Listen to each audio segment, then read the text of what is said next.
Yo, we are talking about the barbell front squat today. So the barbell front squat today, I would say, is a very difficult squat variation. You won't be able to load as heavily as, let's say, your barbell back squat, and in particular, like your low bar barbell back squat, will be able to be loaded the heaviest out of all three squat variations that involve said barbell. Especially, you could tend to load this heavier than, let's say, like your overhead squat, but once again, out of the variations, front squat and overhead squat can be loaded less than back squat variations. There's a misconception that you're going to work more quads in a front squat versus a back squat. That is not necessarily true. You're going to recruit more quads in the high bar barbell back squat than you will in the front squat, even though front squat you're going to feel, people are going to be like, oh, it's loaded anteriorly, so you're going to feel more quads. The load by comparison of a front squat in comparison to a back squat isn't equal. You can load the back squat so much heavier that it becomes a significantly more quad dominant and quad building exercise than, let's say, like your front squat. However, your front squat is still a good movement to have. It's still a good functional pattern to be able to do. Whenever we do squat or move things or lift things, it's often anteriorly. So having the ability to lift and push and drive from a front rack and front squat position is healthy and good for the soul. So barbell front squat, let's begin.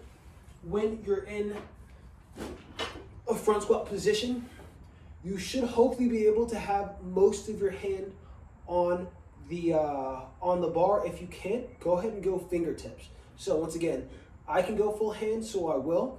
That's what's happening here. Also, notice how I can still talk. I'm driving, let me take this down to show you.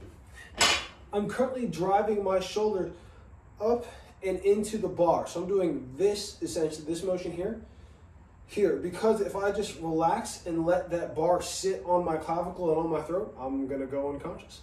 So while holding the bar in a front rack position, drive up with the shoulders and with the chest to create a shelf that is off your throat so you can breathe and talk while performing the exercise. So once again, back to said front squat. Here, I'm gonna get in my stance here, and I'm gonna keep this driving up sensation all the way down and all the way up, right? So holding this position and being able to hold this is a lot more difficult, or it makes the squat pattern way more difficult than, let's say, like a barbell back squat. But once again, very good functional pattern. You're gonna feel a lot of core recruitment from this because you're in that upright position. Excuse me, good burp. Because you're in that position, you're gonna feel a lot more core recruitment out of this. Once again, a good thing. Caveats.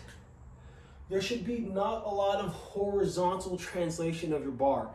So wherever your bar starts when you're in this upright position, it should stay relatively in line. You shouldn't see a very big forward and or backward translation.